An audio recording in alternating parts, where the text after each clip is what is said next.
Welcome. This is our third anniversary of this thing that we do called the Day of the Swan. It's this crazy thing that we decided to do in our first year together that we tried to distill all of the talent in the guild in one very hyper intense 24-hour period. And so we did it last year and we've now done it again this year. Rob Tyrie, my co-founder of the guild, is spearheading this first session together. Rob, introduce a little bit of the day, but also our hour together. Hi, I'm Rob Tyrie, co-founder of the Swan Guild, more than 1,000 days old now. And Sean and I and Andrea Cates got together over an idea. The pandemic was announced by the UN. It was during March. We'd all been tracking this event. Sean and I have known each other. We're both based in Toronto, Canada, latitude, longitude 4379, if you want to find us on a map. And Sean had published today that he wrote that was the first take a step back and look at the idea of a global pandemic and how those impactful things could shape and change the world. And we decided as a small team of 3 to sort of join forces in trying, at the time, just trying to think about what was happening. I didn't even know what the term sense making was as a formal art and science, but it was pretty simple. Sean and I did a jam session over Zoom, and normally we meet over a beer in some nice pub in Toronto, but we did it over Zoom, and we thought we would get some people together and maybe write a short report analysis about what was going on. And that evolved into the guild that we have now. We went from 3 people, power of 3, to somewhere around 8,000 members. When I say members and Sean says members of the guild, that means someone that has touched us, we touched them, their audience, they've come to an event, they've participated, they've co-produced, they've associated produced, they've joined together in multiple projects. And over time, just like wonderful elements like gold and silver and iron, we built together something that was built for the times. In my heart of hearts, I'm a scientist. I studied a lot of science at school. Formerly got a computer science degree, double degree in computer science and statistics. I've taken advanced training and been involved in software for over 40 years.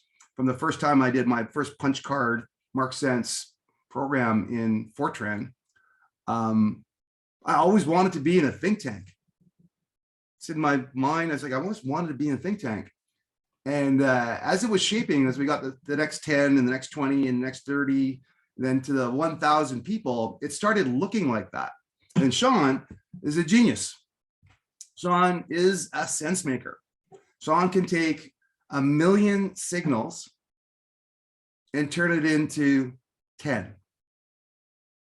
And in shaping this together, we built a forum for discussion, a forum for thinking, a forum for doing.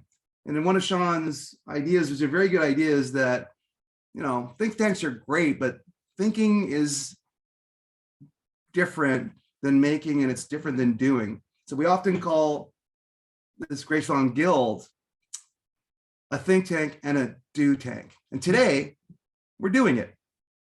We are making sense. So sense making is a formal term. We'll talk about that across today. We've got some odd 27 different pieces of work that we will do across sessions, across different thinkers. This is the form and shape of this is patterned after an unconference. So there was not a big advisory committee sitting down, going through submissions to keep doors open and build walls between people and information. What we invited were people around us. It was an open call for ideas, an open call for commitment to share those ideas. We broke apart those ideas in either 30-minute chunks or 1-hour chunks, and we developed a program together. The program emerged with a few themes we found, like to a point this morning around consciousness, around basic elements. We let this conference emerge. And with a few nudges, it turns to a program like this. Now, a few nudges, we look like great swans on the surface of the water, floating gracefully forward with our regatta, and we're paddling like crazy underneath with our webbed feet. So with these subtle things, the nudges to build this program, the big theme is common sense making. And on this one, I'm going to have to claim ownership on it. I made it up because I've been thinking about sense making with a space between it, sense making with no space between it, all one word, sense making camel case for the computer jockeys out there, capital letters at each word is another thing. And it really is a brand debate. We'll talk about that during the day. We've got a session around, a couple of different sessions around sense making. The theme of this conference is common sense making. By common sense making, it's a reaction to the division and reductionism. It's a reaction to some of the things going on in AI. We've got a few focused elements on AI across the table, the practitioner level. I'm going to lead a session about Midjourney. Gord's going to be talking about AI and uncertainty. Gord Withrow, one of our platinum swans. So common sense making and common sense is like a hidden force. And when you ask people to make common sense, they start thinking about it, and they've joined into a group that's going to talk about this all day long from different lenses. That's what Day of the Swan is. It's an unconference. Anytime our audience wants to vote with their feet and leave, they can leave. Anytime they want to stay for 25 hours, I think, Chuck, that's how we met. You stayed for 20 hours or something, you're always there. And then all of a sudden you became in the show, which is a really wonderful thing.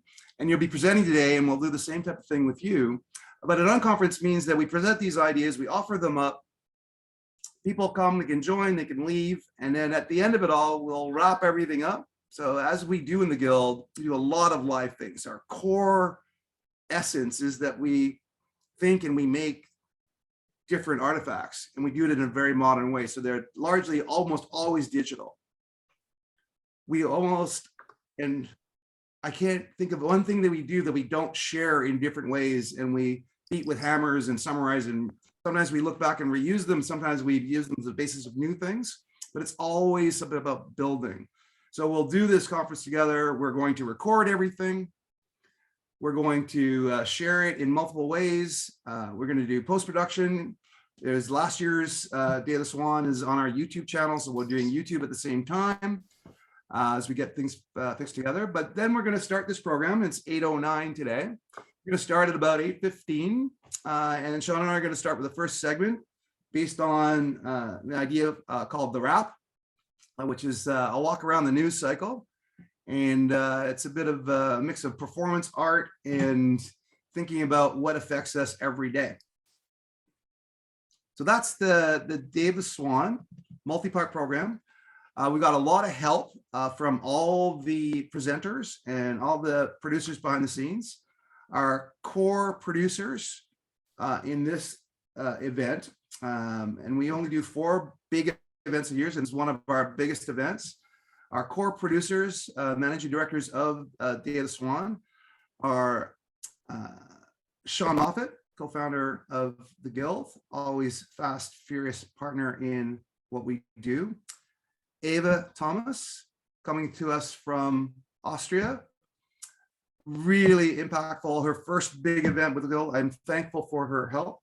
And Basir Orayet from Turkey is also coming in and helping with sessions.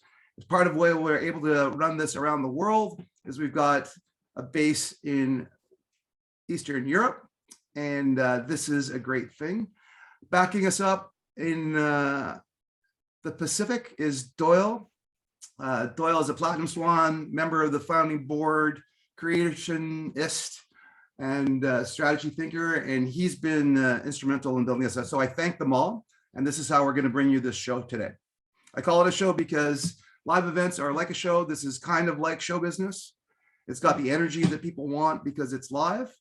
And with that comes great things. That's what I think, Sean. Comments? That was good. I never know how the intro is going to come out, given your improvisational abilities, but I think that sums up both the history, the present, and hopefully a little bit of the future as well. I just want to double click on your many giants of intellects have been part of this making of this event for today. I think there's going to be some great stuff, but I do want to give special commendation to Eva Thomas Casado, who's played the role of the number. I don't know if you're the number 1 chair or the number 2 chair on this, but certainly you've done a wondrous job in terms of keeping the trains running on time. So yeah, I just wanted to mention that before we get started. I'd like to be the court jester. Can I be that? You are the court jester, absolutely. You can have that badge. But Eva, you're the newest managing director in our world. And this is your first big event, and you're carrying the East in many time zones and some sessions as well. Could you talk about it from the day and what you think of it, and what people are going to be coming into later on when you're running the show? Thank you for all the praise, first of all. I'm very humbled that you took me on and that you are doing that together with me. I love to be part of that because I believe in what the Guild is doing and what we are trying to do here with the Day of the Swan. So what the day will bring is a lot of different perspectives on very different topics. Actually, I just was talking before in the real life with a person telling about this day, and the lady was like, send me the link, I need to participate, it sounds awesome. So hopefully I will see her later here in the Zoom. I will host tomorrow my morning. I'm in the Central Europe time zone, so it is your early morning, 3 a.m. Eastern time. I will talk together with Anna Hammer about leadership. How do we all become leaders? How is the cultural transformation of our world impacting the mental demands which are required now from all of us in the business or private world? It doesn't matter so much. We will have a philosopher in our panel to give a completely different perspective from a different point of view. We will have a sophrologist, and we will talk about the locus of enunciation. And I guess no one knows what it is, so you should try to find it out. Very good. That's great. Some of those sessions along those threads, each of the sessions have their own shape, so there's not one common way of presenting. Some people will present ideas, some people will run panels, some people will run workshops. At noon today, Howard Fields and the Omni Future team are putting on a live podcast based on an idea that they call the end of snow.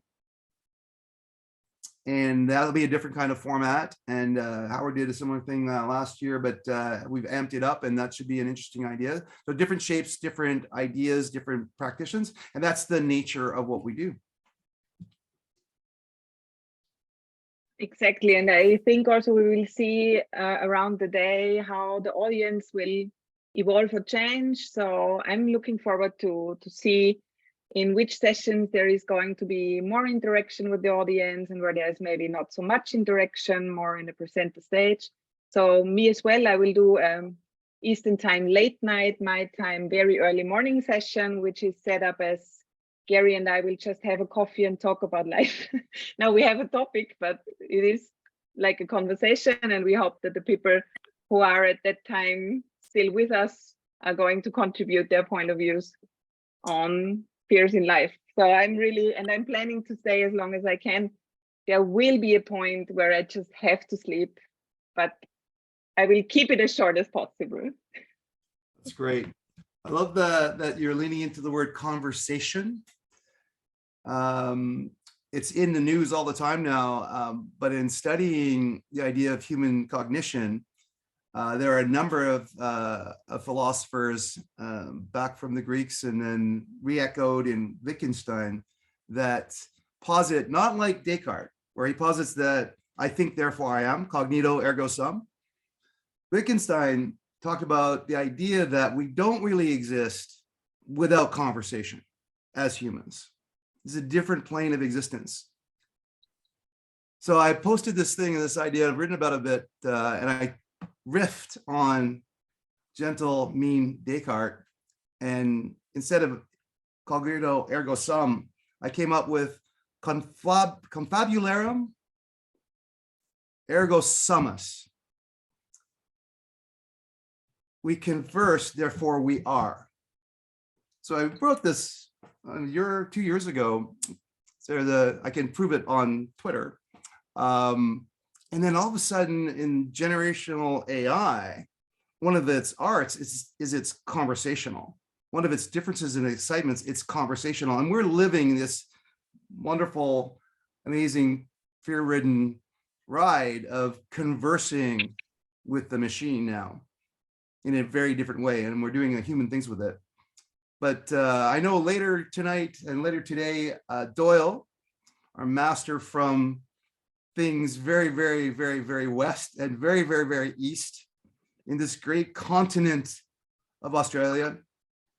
When I look at Australia on a map, I've got a big world map on my den wall, and I superimpose, it's a good disposition, a nice look at it. I superimpose Australia on top of Canada.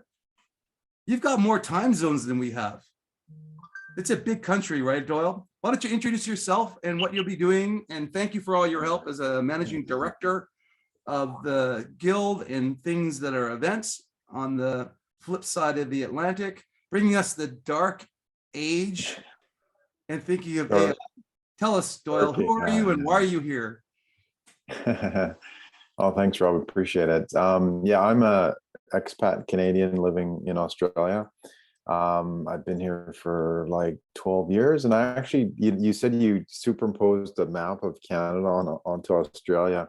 I actually last month drove from Perth, which is on the west coast of Vancouver, in Canada, and I've driven to Sydney, which is basically like between Toronto, I think, and the east coast of Canada. It's about 4,000 kilometers that I drove to Sydney. So I'm camping out here for a little bit.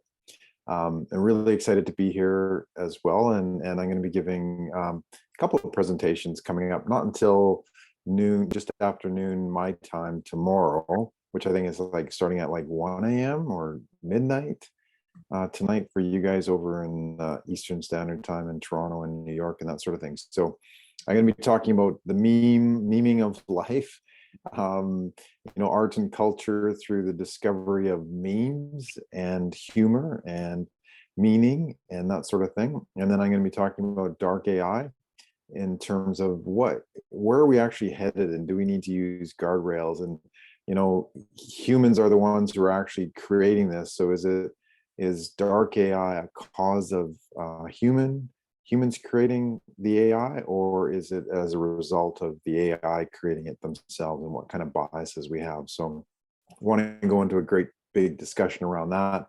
And then I'm going to finish up with a third one from this area about strategy storming and how we can basically rethink and reimagine how we actually utilize strategy as common sense for business as well, to help us really prepare for the future-proof, recession-proof, that sort of thing as well. So really looking forward to getting started in 12 hours from now. So, and I just came here to pop in and say hi and enjoy the sessions while I can before I have to head to bed, because it's like 10:30 p.m. tonight here. So what I'd like to do now, thank you, Doyle. Always appreciate it. Looking forward to working with on this one, and your solid comments and challenges to the world. Every once in a while, Doyle will bring out, just like Scott does, like, oh, by the way, I'm an engineer and I make things out of nothing. So could you explain what you're thinking, Crazy Rob? I appreciate that. So Ava's going to share the complete schedule, and we'll just do a quick top-down sort of run through, so just sort of frame what we're doing today and just give a sense of the gravity of what's going on. We're getting lots of positive feedback. I promise you, indeed, audience, there will be some changes, and as we have late-breaking changes, just like the news, we will adjust accordingly and inform you accordingly. April will post the link to this just so you have it fresh. And I haven't printed a copy yet because I'm so virtual, but I'm going to print a copy because I need it. I'm going to put it on a couple of screens. So Actually, Sean already shared that in the chat. in the chat, that's good. So if you just So, scroll down, please.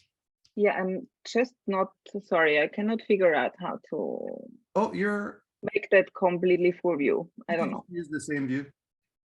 Okay, That's good. you can see. Everyone can see, yes. Thank you. Perfect.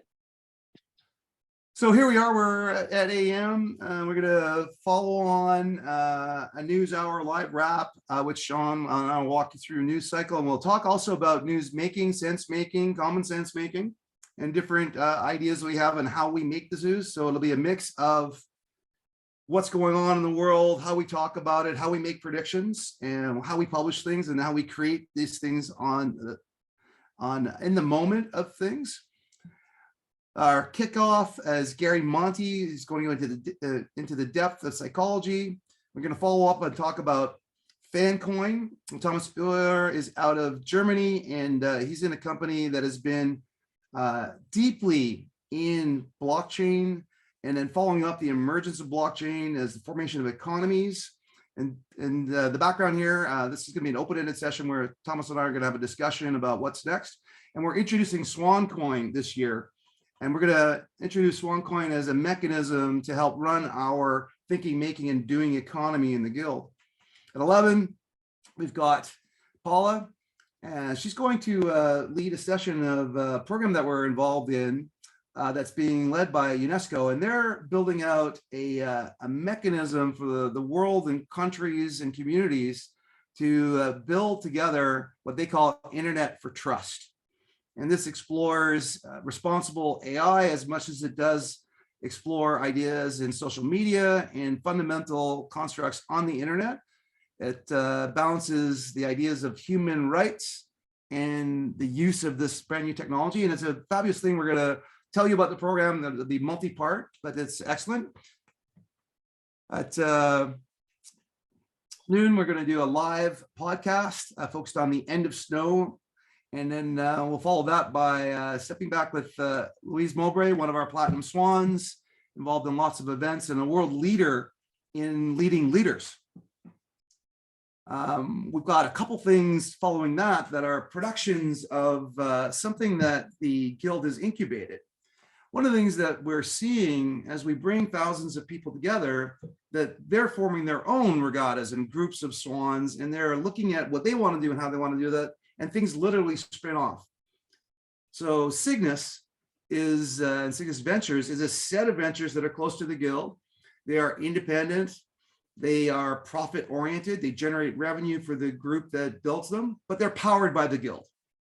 Everything we do in the Guild is created with Creative Commons. That means everything that we do here, everything we share is free to the world to use. Any swan, any human can use these things. We like to see attribution on the things that we create, but you can take them, break them, bend them, shape them, and send them to the world.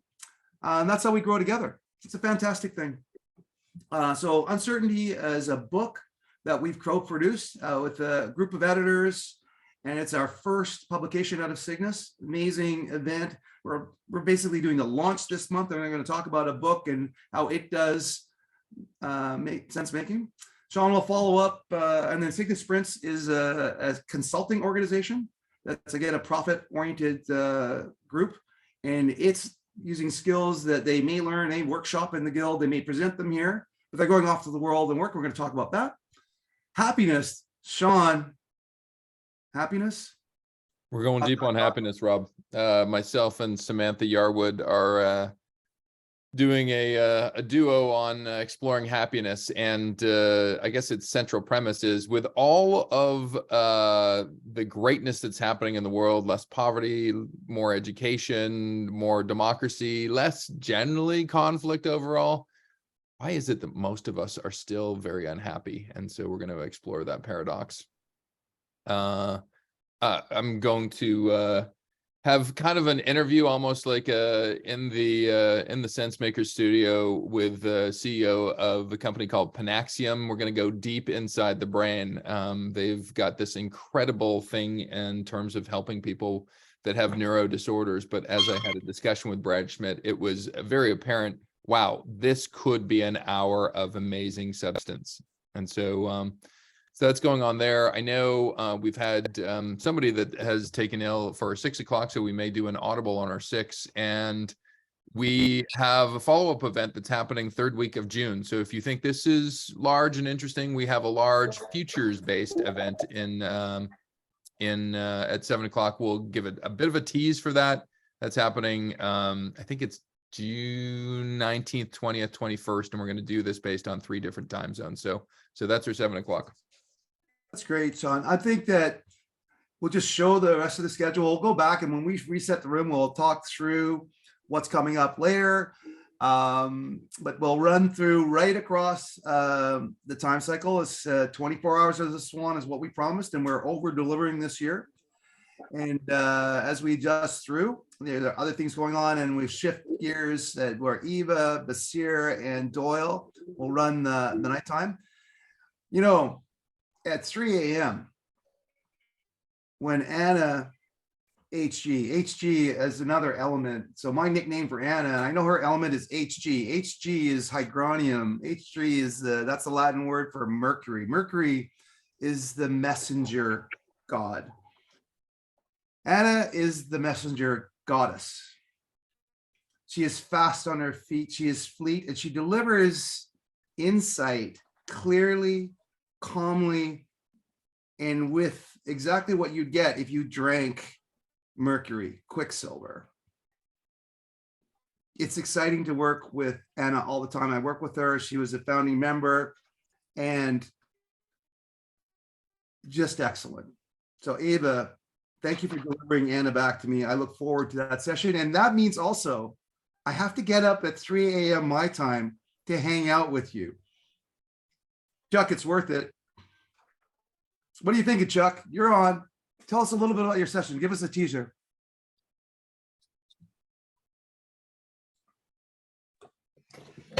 Well, good morning here. I'm looking forward to it. Yeah, last year was like a baptism in 24 hours of it. Looking forward to hearing everybody. And looking forward as well on the session I'm doing. What I don't say so much around it is in this fractured world where we make common sense according to tribal things. Let's look deeper and see how we make common sense as humans. We're humans before we're this, and this. So we're going to talk about that. So I'm looking forward to talking about it. Thanks, Chuck. I'm happy to be there with you. We've done some great things together, and together and apart, as usual in the guild as we work asymmetrically and asynchronously. But Chuck is an historian. Chuck is a writer. Chuck is a deep thinker. And we've got, I've looked at his program, got a really nice session in looking at the fires that make us. And I thank you for that. So that's the show there. And right now, if there's any questions, please look in the chat. I know that Eva, I can tell by your eyes that you're looking at the chat. If there are any questions, just pop them up. If you have them now, please ask. If there's any sort of laundry list things, if you get lost, there's a link to the show. Send it to your friends. They can register and jump in anytime they want. This is the golden pass. The golden ticket is right there. That one pass gets you to all the sessions. Hello, Charles Blass. How are you? Good to see you. You appear in a novel that I'm reading right now as a character, which is kind of amazing. I'm wondering if it was modeled after you. It's a book called A Meritocracy. Okay, great to be here. That's great. I want to know more. I will tell you. That's I was seeing your name in print, and it was like, wait a second, is it the same guy? Anyway, so Charles, welcome. So if there are questions, please ask them, and we'll share. That's good.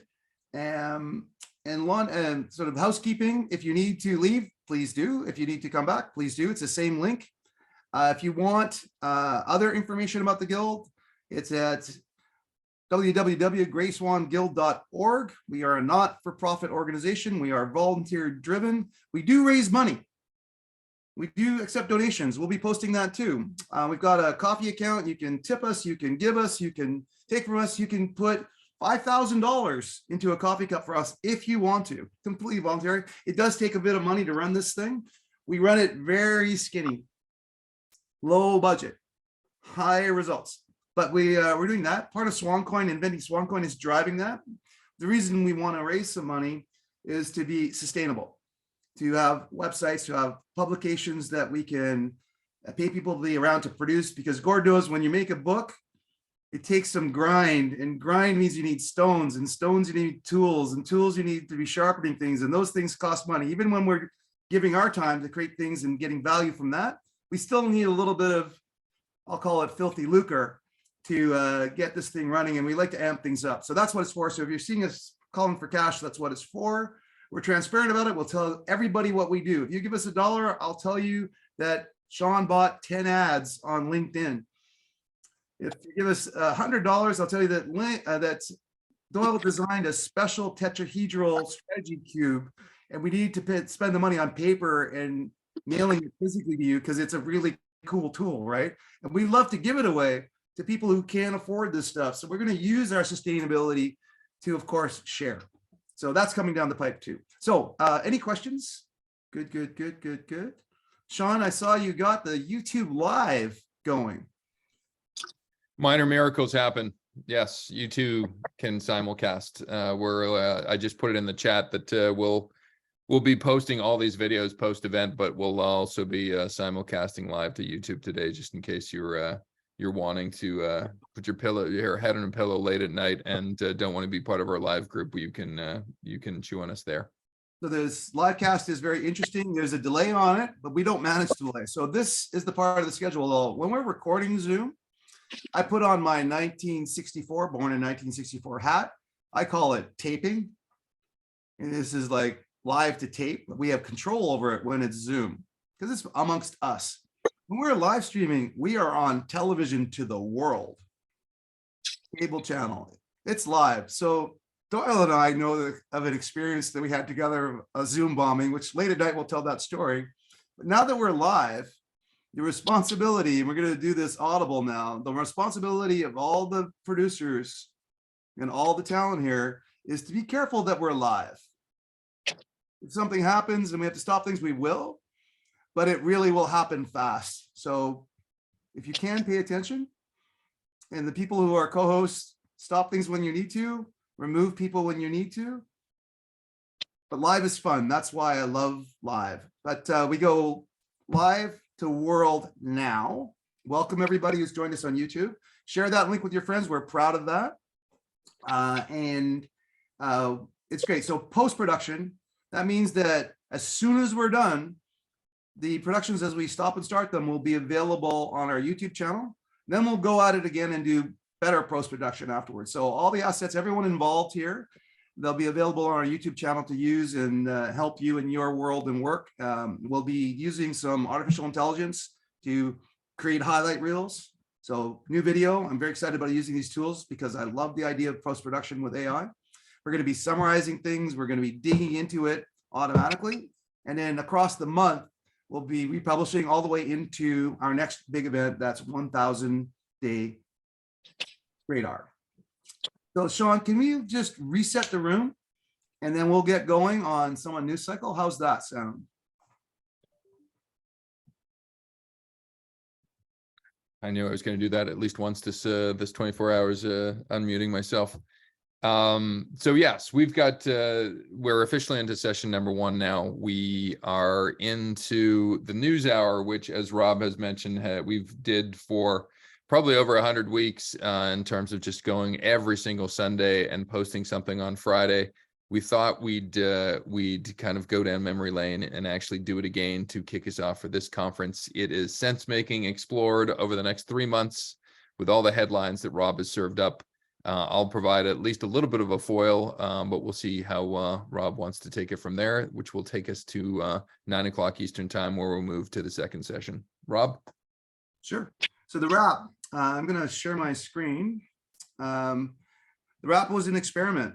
We had built something, our very first publication, and that's the big second element of what we do, is we present elements. Can people see my screen? Can they see a Canvas screen? Can I get a thumbs up? I think you got a JPM Consumer and Community Bank, so I think your screen is not the screen we probably need to see.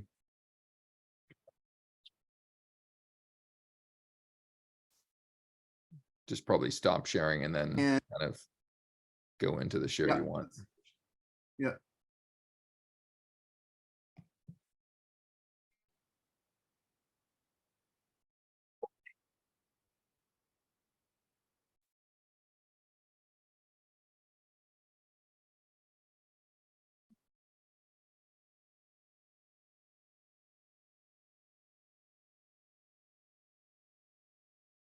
And because I hate awkward silences as we start to do this, I'll buy some time by just mentioning that it's interesting. We just as of a few weeks ago, a few days, I guess, you know, the World Health Organization had actually declared the pandemic no longer. And it was a little bit melancholic, not because I wanted the pandemic to stay around, but certainly that's one of the reasons why this group, the Gray Swan Guild and its 8,000 members, originally got together. And so it's interesting how when you take a 3-month look at things and the fact that we've been in COVID for 3 years, it's interesting, the paradox of time, right? I always find when you read a newspaper, or in some respects like a news feed nowadays, and you read it 4 weeks later than it really is, you notice just how little importance some of the stuff that we chew on from a day-to-day is, and how some of the things that are really important kind of skate underneath the wire. So we're going to try to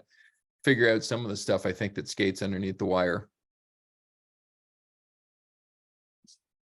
Oh. And it looks like I'm buying a little bit more time here. So I just, you know, as I was looking through Rob's thing, one of the things, it's funny, you know, I tend to play in a weekly poker circle, and we always exchange who's died over the last week. It's a little bit of a macabre type of thing to do. I just woke up to the notion that Tina Turner had just died, which in my own mind, she's been young forever. And so I find, I'm pretty sure it's a little bit of me getting a little bit older, and some of my pop culture icons from my youth are now dying off. I think part of it is the 50s and 60s and the 70s started kind of celebrity culture and bring many people to light.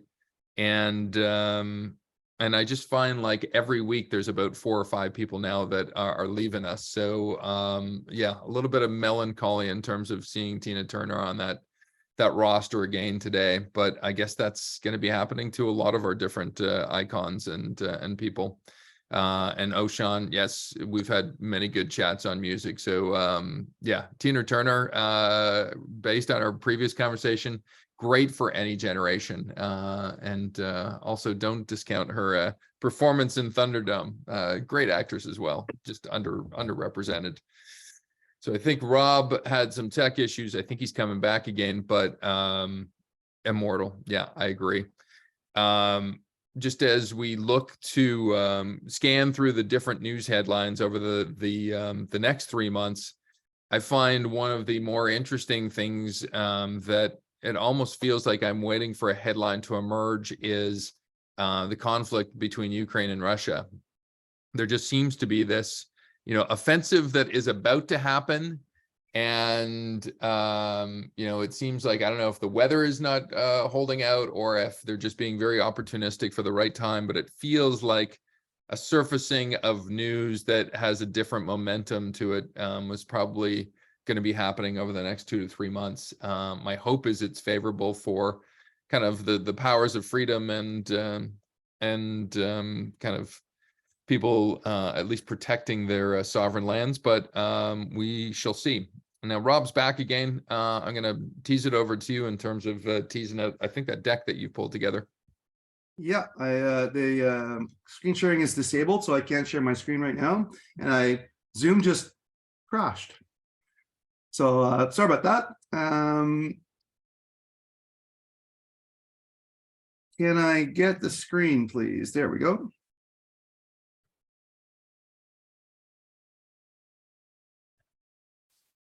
Did I get a thumbs up? Thank you, Gord.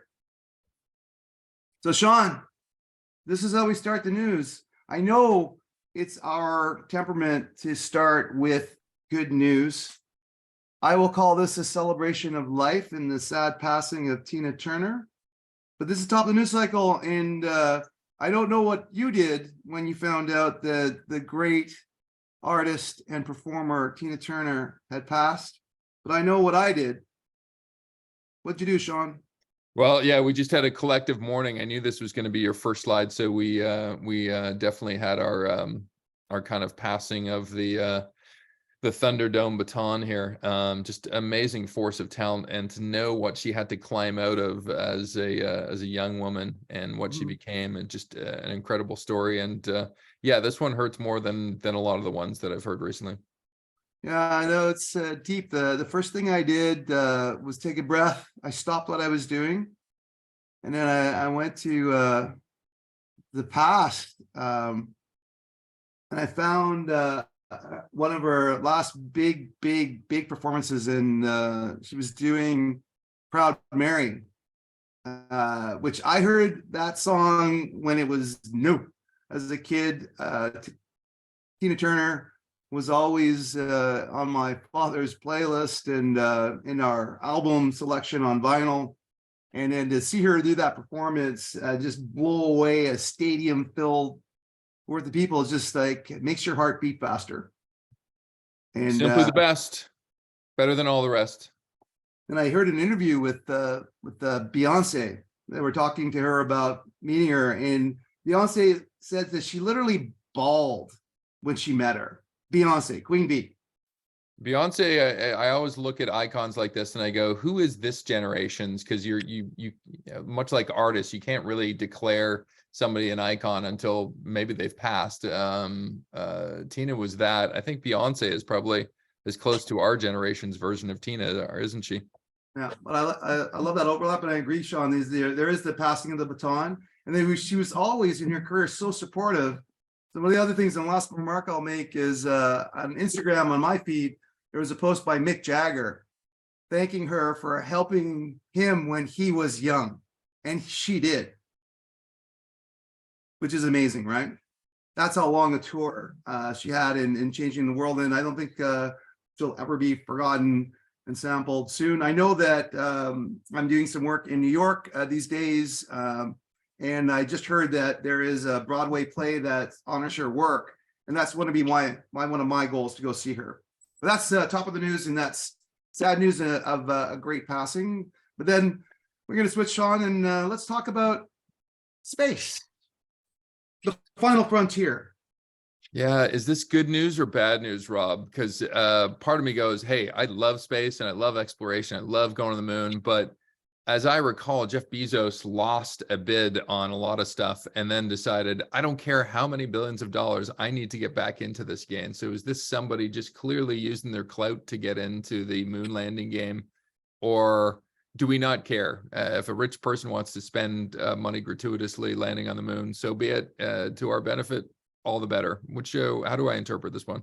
Well, I got this one from the news desk, Sean. I'm in the wrap. So we build the wrap, and it's got a very clean construct that we designed. So we go from the great, and we talk about that, and then we go to the good, then we talk about that, and then we go to the bad, and we talk about that. We go to the ugly, and we talk about that. So when we were forming this, that was just a lens, because we know that when things happen, they have mixed things, and sometimes it's really clear when something great happens. But this one, Sean, it goes in the uncertain column, because just like you say, it's like, wait a second, we've got a new space thing. That's a really clever thing. Is the private sector really going to do this? And is this being routed around? How transparent in this? And then when I saw the graphic, I'm like, this is the beginning of the next conspiracy theory, because people are going to say, like, where are the stars? That looks fake.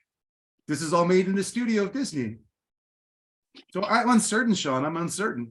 Well, the one thing I will say for the 99% of us that believe that Neil and Buzz did land on the moon, you go back in time and realize just what an accomplishment it was using 1960s technology was to land on the moon. Because there was a couple of good articles. I think I read one, New York Times and the Atlantic, that talked about just how precarious it is to land in space and just how things can go wrong, as we've seen from the blowing up of the launching pad of SpaceX. That just getting off our planet is the first goal, never mind landing on another one. So.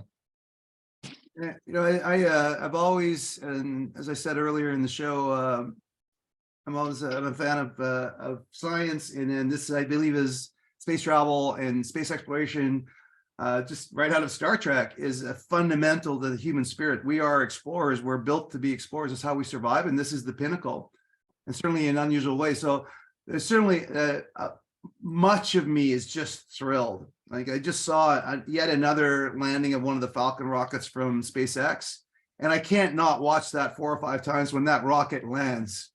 I just can't stop watching that because it looks like science fiction come to life. When I see this, also I see Billy Blastoff, the Mattel toys that were built out, and that was the theme. And I had those toys. My parents wanted me to do that. I watched liftoffs. One of my happiest and experiences in living in the world was seeing one of the last shuttle launches live. There's nothing like seeing the power of humanity forced through rockets to launch to space. And now we're going back to the moon. And I know the cynical part of the NASA program, the International Space Station, what's going on, and whether or not it's worth doing. I'm always voting my share of the world, in my 2 cents, that space travel is worth doing, and being on the moon is worth doing, even just for the eyewitness experiences of the astronauts who see the Earth and it changes their life. They all say the same thing. When they see Earth from space, it changes their worldview specifically. And I think it's a wonderful thing that we all get focused on something like this as a planet, as opposed to some of the other things we do. Speaking of which, Sean, we're going to do a little bit of popcorn. When I like popcorn. Popcorn's good.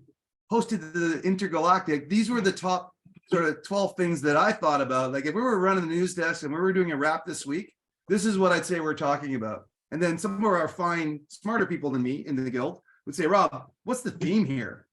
So this is what I picked off, Sean. What are you thinking? That's a pretty impressive list. I mean, if you look at the next 3 months, you could probably look at 50 to 60% of a front page of a newspaper or a website, news website, and go, well, that's probably going to be having these as their headlines.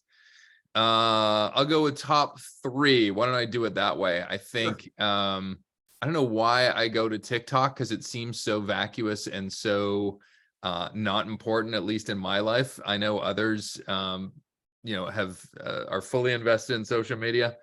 I saw Montana ban TikTok last week. So for all those, deprived youth in Butte, Montana, I mourn for you. You could be the canary in the coal mine, however. So I think there is kind of a Western world versus Eastern world going on, which is probably not going to help out in terms of us bridging some divides. So that's one thing. I'll go quickly on affordable homes. I find certainly in Canada, our housing inventory is probably 10% or 90% of what it should be.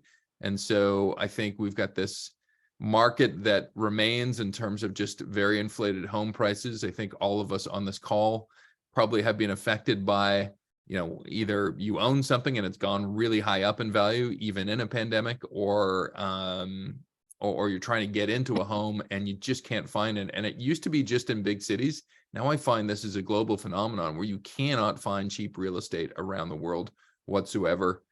And just so we're at it, I know it's going to be part of everything because American culture is principally the world culture. American elections, as God is my witness, as much as we talk about Gen Z or Gen Z and all of its aspirations and all of its youthful ambition, how is it that we can only find 80-year-old people to vote into office that have some level of spots on them? It flummoxes me to no end. Rob, that's my popcorn. Go back at you. All right, man. So it was fun to do this list because I did it. I used my frontal cortex. I did system one thinking. I did the list in literally 30 seconds to a minute. And that's just this is what I've been thinking about in the news cycle. And it's I did not change the order. So the order was what my brain was processing. To me, the top three that will impact the world and change how we think in the next 1,000 days is war. That's the centerpiece.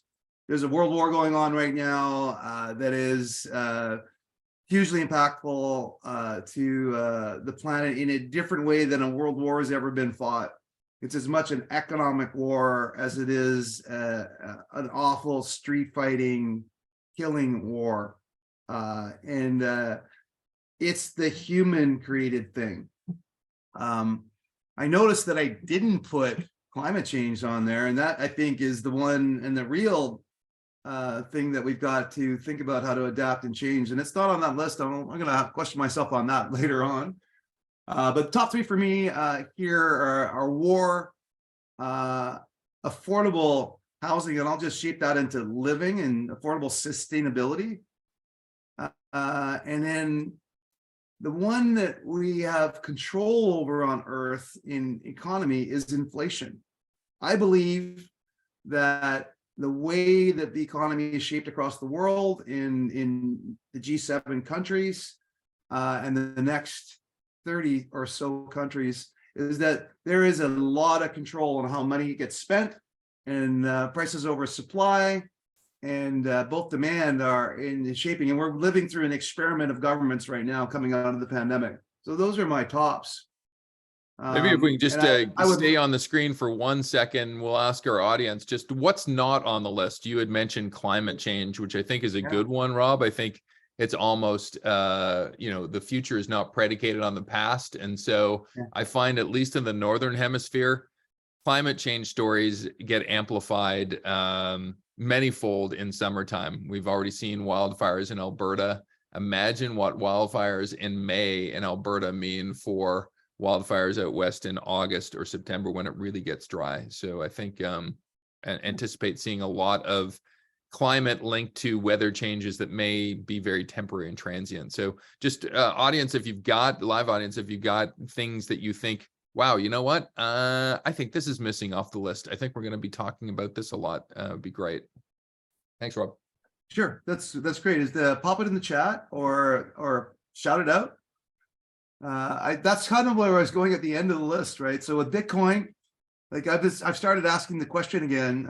I saw in the news that JP Morgan has announced that they're creating a fund that people can invest in, much like what Fidelity did a year ago.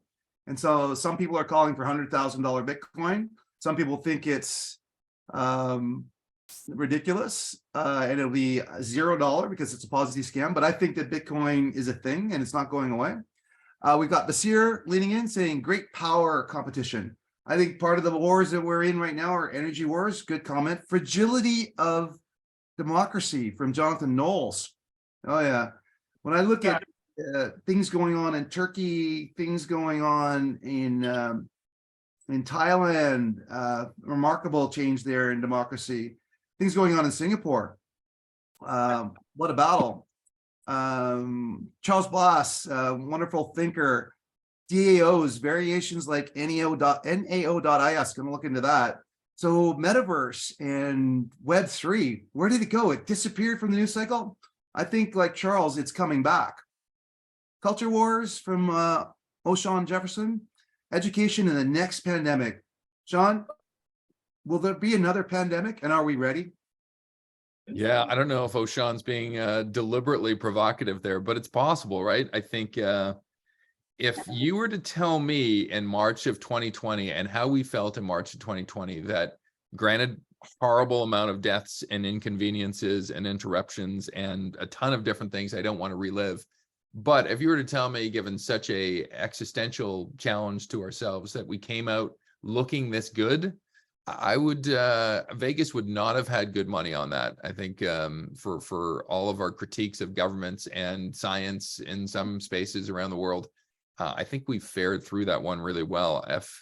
To Oshan's point, I think what if the pandemic came and it only or it went after youth, similar to Spanish flu, right? I think there was a time period where most of the people getting Spanish flu in the early days was kind of young people before it kind of got further afoot. So yeah, just it makes me think about how the trajectory could have been quite different.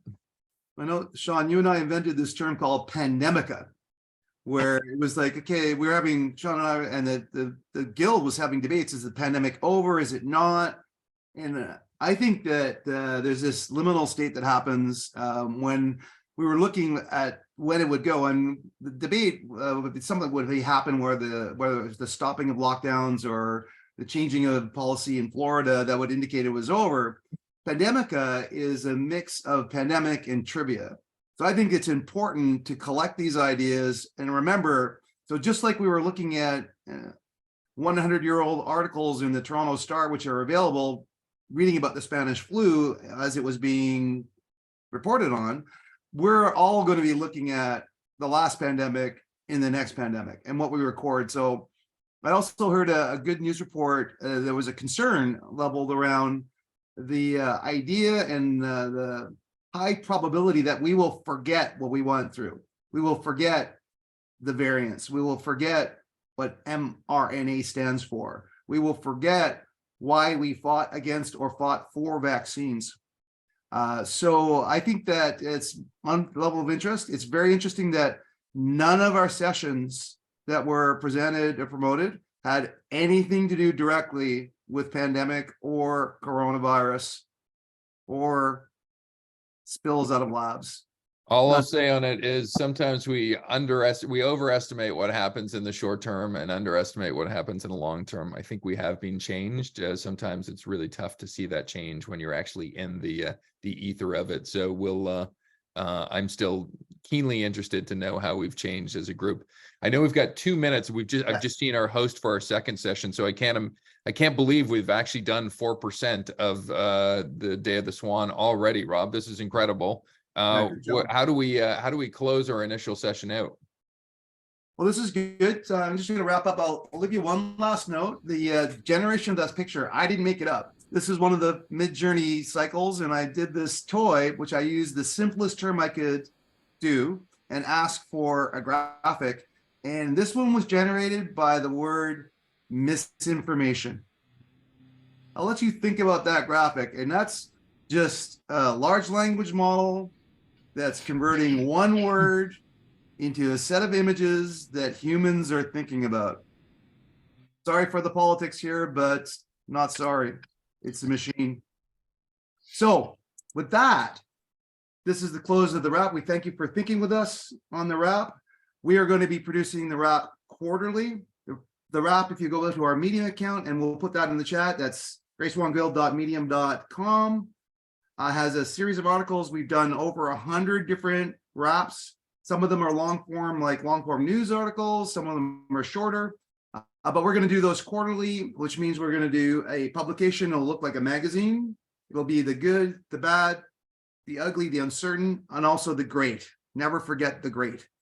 So that'll go to paper. That'll go and turn into a book. We'll do quarterly. It'll turn into a book, and that's the wrap. And then Scott mentioned Clubhouse. Yeah, we're going to talk about the wrap after we do the wrap. So that's a wrap of the wrap. John, thank you very much. We're going to stop our recording.